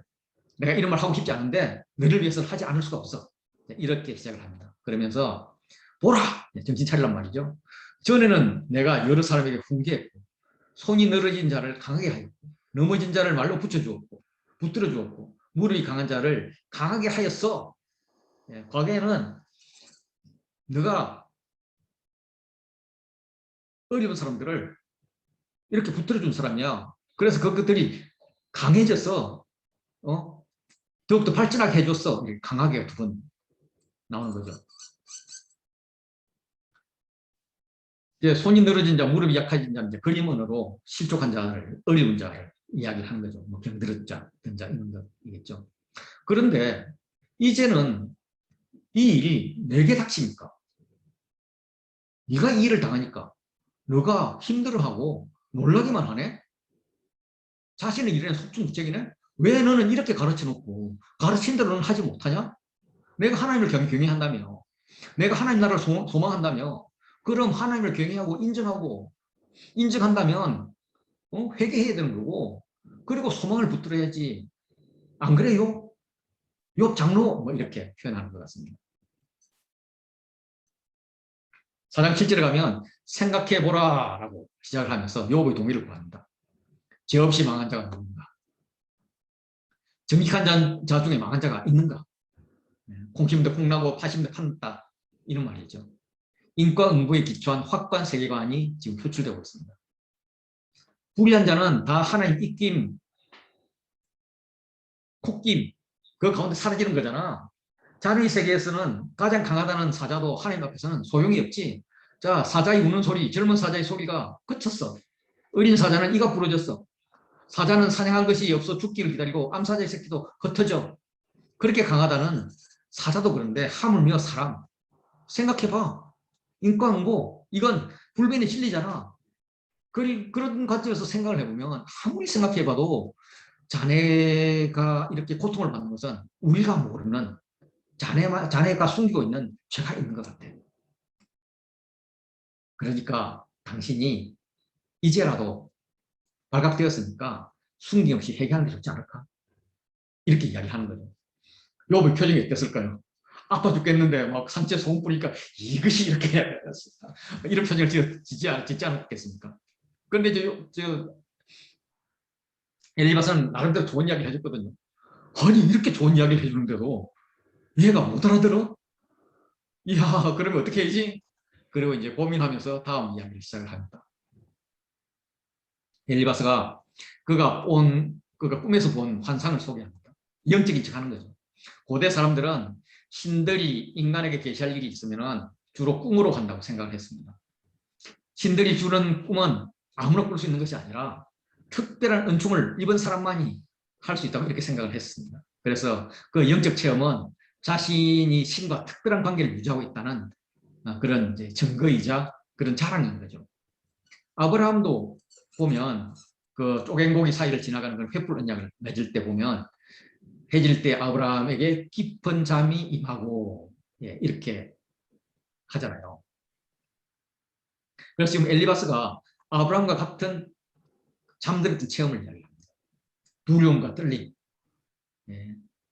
뼈마리가 흔들림, 이런 체험은 하나님을 처음 만났을 때 거의 죽게 된 것 같은 선지자들의 체험입니다. 그때 한 영이 지나갔다고 이야기합니다. 몸에 털이 쭉 삐집어쓰는 그런 신기한 체험인데 그 영이 서 있었지만은 뭐 형상은 볼 수 없는 이렇게 이제 뭐 이렇게 하나님 얼굴 보면 죽으니까 뭐 이런 막 이야기를 막 합니다. 그런데 그가 분명히 있었다는 거죠. 그리고 그때 내가 조용한 중에 한 목소리를 듣는다. 막 세미한 음성을 듣는다. 마치 그 누구 이야기죠. 엘리야 이야기 같이 지금 거의 그대로 지금 이해가 되고 있습니다. 그런데 그가 뭐라고 했느냐면 세상에 그 누가 하나님 앞에서 의롭다 할 수 있겠는가? 누가 하나님 앞에서 깨끗하다 할 수 있겠는가? 하나님 앞에서 뜻할 수 있는 의인은 없다. 하나님은 그의 종, 그를 가까이 보좌하고 섬기는 영적 존재마저도 그대로 믿지 않고 그 영적 존재의 지시를 받는 그의 천사, 이 천사들 아유 저 미련한 것을 시키는 하지 못하고 맨날 이렇게 말씀하시는데 흙으로 만들어졌고 흙집, 몸뚱아리 흙이잖아요. 흙집으로 그리고 또 돌아갈 땅 그것도 흙이 그런 몸뚱이를 가지고 있는 뒷걸리에 사는 그런 사람, 이 사람 하루살이만큼도 못한 이 미약한 존재인 사람은 당연히 믿지 못하지. 그래서 사람은 하나님께 근접할 수 없는 별 볼일 없는 존재다. 이런 이야기를 말하려는데 너무 강조하다 보니까 좀 지나쳐 버리죠. 아침과 저녁 사이에 부스러져 바로가 되며 영원히 사라지는 게 인간인데 뭐 누가 기억을 하겠나. 하나님이 기억 안 한다. 그러다가 장막줄이 뽑히면 그들은 왜 죽었는지도 모르고 죽는다. 이런 말을 합니다. 이거는 이제 고대의 그 신에 대한 생각을 반영하고 있습니다. 고대 근동 신들은 인간이 모르는 굉장히 많은 율법들과 규칙들을 가지고 있었고 그걸 사람들에게 가르쳐주지 않습니다. 그래서 사람들은 신의 요구를 충족시킬 수가 없죠. 신들은 기분이 나쁘면 하나님 사람이 모르는 규칙을 딱 꺼내더라고. 야, 너 이거 안 지켰었잖아. 나 몰랐는데요. 몰랐든 말았든 안 지켰잖아. 이러면서 정죄합니다. 그래서 언제 정죄할지 모르기 때문에 예측할 수 없기 때문에 사람이 신 앞에서 항상 조심하고 그냥 신을 매번 달래야 되는 것이 그들의 신관이었죠. 굉장히 잘못된 신관이죠. 이런 잘못된 신관을 가지고 이야기를 하는 겁니다. 하나님은 자녀에게 이렇지 않다 하는 것을 이제 모르고 있는 거죠. 때로는 뭐 제 경험에 의하면 때로는 허풍치고 거짓말해도 몰라서 해도 하나님이 이루어 주시죠. 저는 어릴 때 조그만 시골 그 섬에서 자랐는데 가구 한 20가구 이 정도 되는데 제가 친구들에게 제 또래가 많았어요. 남자만 5명 있었는데 그때 아마 4.5 태풍 때 애기들을 막 낳았나 봐요. 제가 그 다음에 태어났으니까. 자전거란 말을 들었고 밖에 이제 1년에 한 2번씩 밖에 나가면 자전거를 보게 되니까 내가 애들한테 우리 아빠가 자전거 사준다. 이번에 갔다 오면 자전거 사온다 그랬어. 막 이렇게 자랑하고 다녔습니다. 그게 우리 엄마 귀에 들어갔어요. 아니 제 아빠는 자전거 사줄 생각도 없는데 자전거 사준다니 어떡하나. 그리고 자전거가 살 돈도 없는 거고 이제 큰일 났죠. 그래서 아버지한테 어떻게 연락을 했고 아버지는 들어오시기 전에 고물 자전거를 그렇게 고물 자전거 그 프레임만 있는 자전거를 하나 구해가지고 그 위에 나무로 안장을 만들어서 갖고 갖다 주시더라고요. 저한테 주시더라고요. 이런 게 아버지, 어머니 마음이잖아요. 제가 거짓말 분명히 했는데 말도 안 되는 소리를 했지만 그 뒷감당을 엄마, 아빠가 해주잖아요. 우리가 이제 전도여행 같은 데 가면 하나님 음성 들을 때 저는 처음 전도여행 갈 때 하나님 음성이 어디 있어요? 그딱 쓸데없는 거 하고 있네. 이러면서 갔거든요. 가가지고 뭐 다들 음성 듣고 교회 찾는다니까 그래 뭐 찾아라 하면서 내가 문을 탁 감았는데 할 수 없이 다 감으니까 분위기상 문을 감아줘야 될 거 아니에요. 내가 인격이 있는데 그래 감아주었더니 제 앞에 숫자가 지나가는 거예요. 그때 제 담당이 석이었거든요. 메모장이 있었거든요. 그게 내가 숫자를 적고 있는 거예요. 숫자를 적고 났더니 앞에 전화번호부가 보이는 거예요. 전화번호부에 교회를 찾았더니 내 전화번호랑 일치하는 교회가 있는 거예요. 말도 안 되는 거죠 이게. 그래 제가 그때 그 경험하고 가면서 느끼는 게 뭐냐면 내가 제대로 들을 수도 없고 제대로 받아들일 수도 없고 전화번호를 뭐 혹시 주셨다 하더라도 내가 전화번호를 뭐 앞뒤로 바꿔서 적었을 수도 있고 그러는데 하나님께서 나를 불쌍히 여기사 내가 그렇게 적어서 딱 표시를 하는 순간에 야 30년 전으로 돌아가. 그 교회 언제 생겼어? 전화번호가 언제 땄지? 그때로 돌아가. 그래서 전화번호를 바꿔. 이렇게 천성을 시켜서 내 앞에는 짜잔하고 그렇게 보여주시지 않았나. 이게 아버지의 마음이 아닌가. 이런 마음을 실제로 욥의 친구들은 모르는 거죠. 그래서 위문하러 왔던 그들은 욥에게 자신의 말이 먹혀들지 않으니까 하나님 음성이라면서 그렇게 훈계를 하다가 그것도 잘 안 먹으니까 비난을 들었습니다. 야, 너 버티면 완전히 파멸이야. 내 말 들어. 이런 식으로 변합니다. 자, 5장은 아까 4장의 연속입니다. 아까 A, B, C, D까지 했고 이제 C, B, A-를 하도록 하겠습니다. 위로하러 왔던 엘리바스가 처음에는 욥의 처지를 이해하는 척하면서 권면을 했습니다. 그렇게 해도 또 영적인 면을 이야기해도 반응이 없자 엘리바스가 이제 화가 났던 것 같습니다. 그래서 화살을 이제 욥을 향해서 직접 겨누면서 이야기를 합니다. 하나님이 인간을 어떻게 대하시는지를 말하면서 욥을 길을 죽이려고 합니다. 너는 부르짖어 보아라. 내게 응답할 자가 있겠느냐? 그렇게 자 중에 내가 누구로 향하겠느냐? 이렇게 시작합니다. 없다는 이야기죠. 거룩한 자들은 다시 말해서 하나님이 미련하다고 하는 천사조차도 내게 관심이 없다. 내가 관심 가지고 충고해 주는 것만도 고맙게 여겨라. 이렇게 이제 자기 말이 먹혀 들어가지 않는 것에 대해서 분개를 지금 합니다. 분은 자기가 내면서 욥에게 분노가 미련한 자를 죽이고 시기가 어리석은 자를 멸한다라고 이야기해요. 너는 억울하다고 분노하는데 그건 미련한 짓이다. 그것은 다른 사람이 잘 된다고 시기하는 것과 같은 어리석은 짓이다. 이렇게 하면서 이제 미련한 자, 어리석은 자를 이야기합니다. 지혜문학에서 이 미련한 자, 어리석은 자는 악인입니다. 악인. 그래서 악인의 패망은 당연한 것인데 왜 다른 사람은 괜찮냐고 시기하는 분노를 하지 말라. 악인의 분노와 시기는 스스로를 죽이고 멸한다. 예. 내가 미련한 자의 뿌리를 내리는 것을 보고 그의 집을 당장 저주하였노라. 예, 이 말은 좀 말이 좀 어려운데 세 번역은 어리석은 사람의 뿌리가 뽑히고 어리석은 자의 집이 순식간에 망하는 것을 내가 직접 보았다. 이렇게 번역을 하고 있습니다. 요는 악인이 잘 돼 뿌리를 내리는 경우가 있기는 하지만 그게 오래가지는 못한다. 전에 내가 밀란 자 뿌리 내리는 것을 본 적이 있는데 그 집이 갑자기 저주를 받더라. 안 그랬으면 나라도 그 집을 저주했을 것이다. 뭐 이런 표현입니다.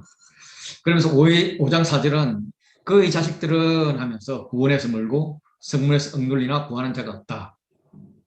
너 자식 다 죽었잖아. 욥을 들먹이면서 욥의 그 상태 가운데는 자녀의 죽음이 굉장히 큰 것 중에 하나인데 야, 엄마 너 자식 다 죽었잖아. 이렇게 이야기합니다. 그가 추수한 것은 줄인 자가 먹되 덫에 걸린 것도 빼앗으며 올무가 그의 재산을 향하여 입을 벌리느니라. 너 재산 어떻게 됐어? 너 재산들도 다 빼앗겼잖아. 이러면서 지금 엘리바스는 욥의 상처들을 들어서 너희 이렇게 된 것은 너희 과거가 악인이었음이 분명해. 그래서 지금 오래가지 못한 거야. 라고 몰아붙이고 있습니다. 예, 나쁜 친구죠. 6절, 7절 해석도 어려운 것 같습니다. 재난은 티끌에서 일어나는 것이 아니며 고생은 흙에서 나는 것이 아니라 사람은 고생을 위하여 났으니 불꽃이 위로 날아가는 것 같으니라. 개역 개정의 의도는 사람이 살면서 경험하는 재앙은 괜히 일어나는 것이 아니다. 사람이 그 사람의 행위에 따라서 임한다. 그러므로 선하게 살면 재앙을 두려워할 필요가 없는데 너는 악하게 살았으니까 재앙이 임하는 것이다. 뭐 이런 논리 같습니다. 또 다른 해석을 하면 살다 보면 죄와 관계없이 그렇게 재앙이 일어나는 경우가 있는데 이유 없는 고통을 당할 수도 있다. 그렇기 때문에 고통을 당했다고 너무 낙심할 필요도 없고 놀랄 필요도 없다. 뭐 이런 취지인데 이제 이것을 보면서 창세기랑 좀 연관을 할 수 있는 것이 아담 이야기가 나와요. 아담은 이제 사람이잖아요. 사람인데 그 사람과 관련돼서 아담과 관련해서 흙, 티끌, 난다 이런 이야기가 연결이 됩니다. 아담에게 너는 흙이니 흙에서 났으니 흙으로 돌아갈 것이라 라고 이야기를 했지 않습니까? 그래서 이것과 같이 어느 유의를 하고 있습니다. 고생이 흙에서 난다는 것은 아담의 죄로 땅이 가신 덤불과 엉겅퀴를 낸 것입니다. 그것을 비유하고 있습니다. 그래서 사람이 흙에서 나왔기 때문에 흙으로 돌아갈 것이다 라고 이야기하죠. 그런 취지에서 보면 될 것 같고, 결국 아담의 이야기는 그러니까 이 엘리바스의 이야기는 아담의 이야기 같이 죄인의 삶은 고달픈 것이야, 이렇게 이야기합니다. 그래서 자네가 아무리 화를 내어도 내가 자초한 거잖아. 분노와 시기로는 문제 해결이 될 수가 없어. 그래서 5장 8절에 나라면 하나님을 찾겠고 내 일을 하나님께 부탁하리라. 그래서 자네도 분노의 부르짖음으로 하나님께 맞서는 것이 아니라 하나님을 찾는 것이 순서야. 그러니까 회개하고 하나님을 의탁해 라고 이제 훈계를 하는 거죠. 그러면서 자기는 이제 하나님을 찬미합니다. 찬양합니다. 하나님이 어떤 분이냐 하면, 내가 아는 하나님은 어떤 분이냐면, 하나님은 무한한 능력을 가지신 분이다. 날씨를 주관하는 분이다. 그 당시 고대 근동의 이제 사막 기후는 비가 중요했죠. 그래서 그 이야기를 합니다. 하나님은 낮은 자를 높이시고 슬퍼하는 자를 일으키시는 분이다.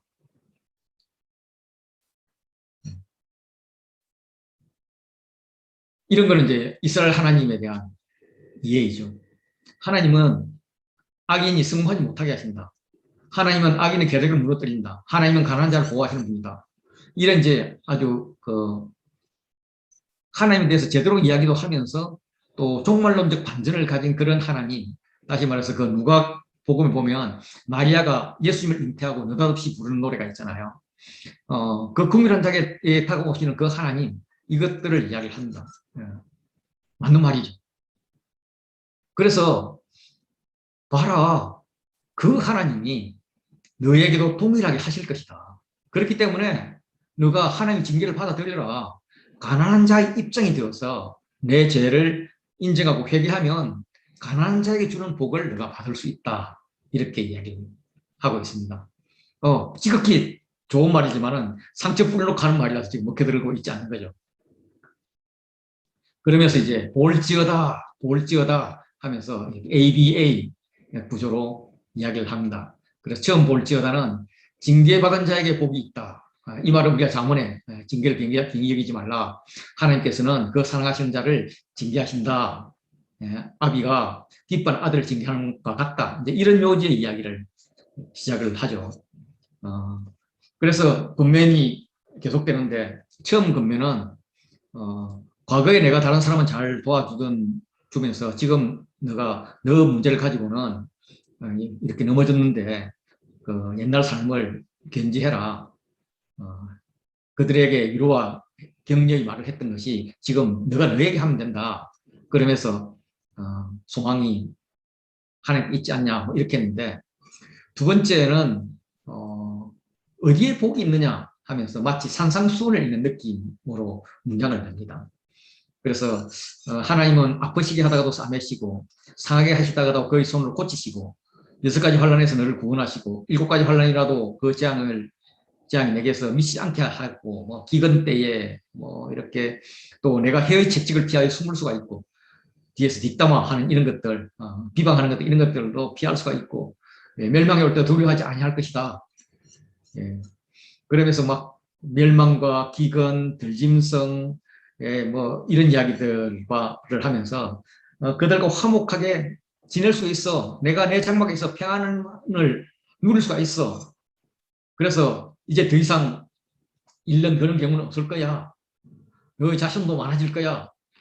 후손이 땅에 풀과 같이 그렇게 많을 거야. 뭐 이러면서 내가 장수하다가 죽을 거야. 이러면서 이제 마지막 행복을 이렇게 이야기를 해줍니다. 그리고 이제 마지막으로 이제 볼지어다 하면서 마치죠. 또 이 볼지어다 하면서 끝마무리를 아주 볼썽사납게 한 게 꼭 하고 싶은 말이 그거였겠죠. 우리가 연구한 바와 이와 같으니 너는 들어보라. 그러면 내가 알리라. 내가 지금까지 이야기한 거 나 혼자만의 생각이 아니고 친구들의 생각이야. 우리가 너를 위해서 연구하고 왔어. 이런 이야기입니다. 나소로운 이야기인 거죠. 엘리바스의 위로는 나름대로 준비해 온 것은 굉장히 논리적입니다. 그런데 시작부터 문제가 있습니다. 그는 고난의 원인에 대해서 아주 명확하게 규정을 합니다. 어떤 고난이든 원인은 자기 자신의 죄에 있다고 그렇게 규정을 해버려요. 그는 천상에서 어떤 일이 일어났는지 전혀 모르는 자이기 때문에 이런 말을 하는 겁니다. 그리고 고난의 원인을 제거하는 방법은 하나님께 겸손하게 돌이키며 회개하는 것입니다. 맞는 말이죠. 그렇지만은 원인 규정이 잘못되었기 때문에 이 말이 의미가 없는 거죠. 그리고 욥에게 아주 희망을 줍니다. 행복에 대해서. 그래서 평안함, 뭐 자녀, 뭐 이런 이야기들을 막 해줘요. 사실 이미 마음의 상처를 받았고 처방이 잘못되었기 때문에 이 희망은 오히려 더 비웃음이 될 수가 있죠. 그리고 자신의 군매는 오랜 숙고의 결과라고, 과정이라고 그렇게 이야기합니다. 이런 말 구태에 필요 없는데 얼마나 권위가 없으면 끝까지 내 권위를 알아줘 라고 소리치겠습니까? 그래서 엘리바스의 한계는 먼저 경험의 한계입니다. 이 경험이라는 것은 내가 특별한 경험을 했을지언정 이 내 경험을 일반화시키면 안 되는 거죠. 일반화는 항상 부작용을 낳습니다. 내 경험은 그냥 나에게 적용시키면 됩니다. 그리고 지혜의 한계가 있습니다. 사람은 자신의 논리를 맞추기 위해서 다른 사람의 말을 끌어다가 자기 말로 하는 경향이 있습니다. 그렇게 많이 안다고 자기 지혜의 범주가 넓은 게 아닙니다. 또 계시의 한계가 있습니다. 계시의 경험은 계시의 경험은 이제 다른 경험의 한계보다 더 큰 한계입니다. 그래서 더욱 계시의 경험을 일반화해서는 안 됩니다. 굉장히 조심해야 되는 거죠. 경험을 일반화해서 계속 이야기하는 자를 우리는 꼰대라고 그렇게 이야기를 합니다. 그런데 계시를 막 섣불리 일반화시키는 자들은 우리가 사이비 이단 취급을 하든지 아니면 저 사람은 약간 맛이 간 사람이야 상대하지 마 이렇게 이야기를 합니다. 그리고 충고의 한계는 저나 여러분들이 항상 부닥치는 문제인 것 같습니다. 애들한테 충고해도 아픈 자에게 충고해도 배고픈 자에게 충고해도 도움이 필요한 자에게 충고해도 그 충고가 필요하지 않죠. 도움이 필요한 거지. 그래서 엘리바스에게 필요했던 것은 옆에 있어주는 것, 언더스탠딩이었죠. 이렇게 이제 엘리바스 이야기까지 끝이 납니다. 다음 주에는 6장부터 10장 하겠습니다. 6장부터 10장 할 텐데 욥의 이야기가 6, 7장이고요. 빌닷 이야기 그리고 욥 이야기 이렇게 되고 있습니다. 전체적인 구조를 보면 이제 앞으로 이제 컬러 코딩을 하실 때 이거 보고 감 잡고 하시면 좋겠습니다. 욥의 한탄 다음에 친구에게 한 소연하고 다시 한탄 있고 하나님 타소연하는 이렇게 6장 7장이 이루어져 있거든요. 이 구조를 보고 하면은 조금 뭐 욥이라는 게 뭐 했던 말 또 이런 것 같잖아요. 그래서 읽기 힘든데 이렇게 구분하면 조금 낫습니다. 그리고 빌닷 이야기는 하나님이 정의롭다는 거예요. A와 A 다시. 그 사이가 두 번의 ABC 구조를 이야기하면서 너희가 조상들에게 배워라. 야 다른 거 의지하면 안 돼. 자연의 이치를 보라 하면서 이렇게 설명을 합니다. 그리고 이제 9장은 이 교차대구 구조로 되어 있고요. 이 교차대구 구조로 보고 그다음 10장은 이제 욥의 기도입니다.